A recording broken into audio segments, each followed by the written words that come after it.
Hello everyone. As you can see from the title of the video, I'll be doing a video on the RMS Oceanic 2. Now this series will be about the largest ships in the world in chronological order. So yeah, just sit back, relax, and enjoy. The RMS Oceanic marked a turning point for the White Star Line.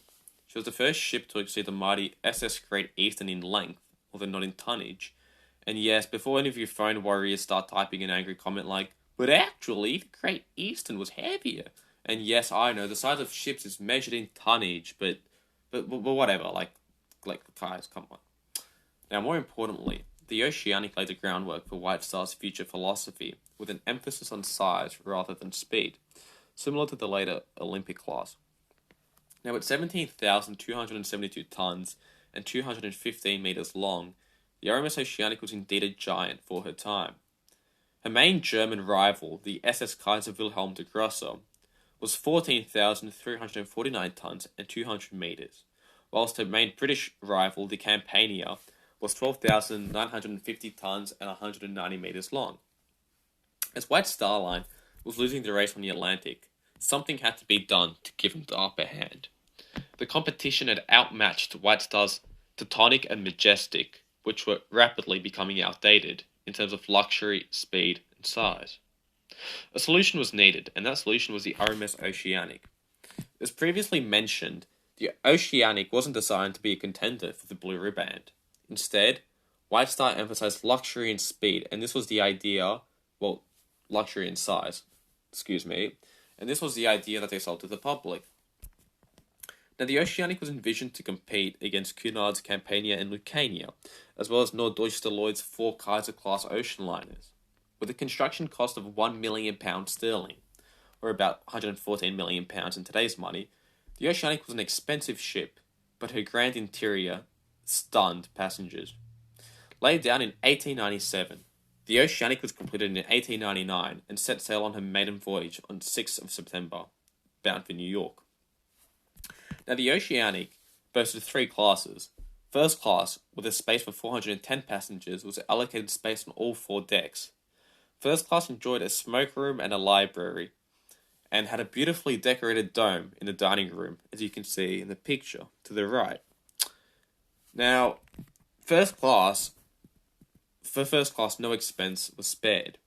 First class accommodation included 1, 2, and 3 berth cabins. Second class, whilst not as elegant as first class, was spacious and comfortable. Located at the aft end of the ship with a capacity for 300 passengers. Second class also enjoyed a smoking room and a library, albeit smaller than those found in first class. Nonetheless, second class passengers enjoyed luxuries which rivaled first class on many other liners. Accommodation in second class included 2 berth and 4 berth cabins. Finally, we get to third class. Now, third class aboard the Oceanic was located on opposite ends of the ship.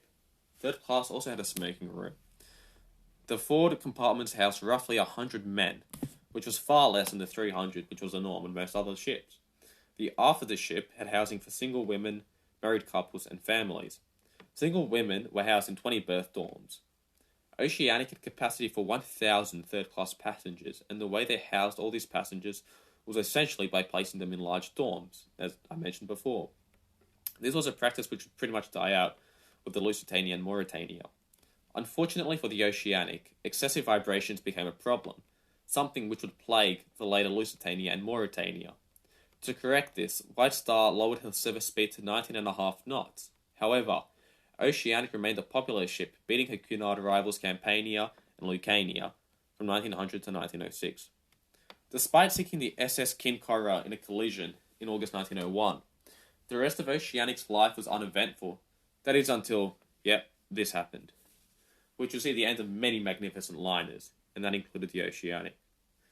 On 7th of September 1914, the Oceanic ran aground off the coast of Fowler in the Shetland Islands and was the first Allied ship to be lost. Charles Lightoller, the first officer on board the Oceanic, better known as the second officer on board the ill-fated Titanic, was the last person to leave the ship, taking with him the clock from the navigation room as a souvenir. Commander Smith is said to have muttered, "I'll give her 2 weeks," as he watched the Oceanic from the shore. And yep, you guessed it, 2 weeks later, the Oceanic was no more.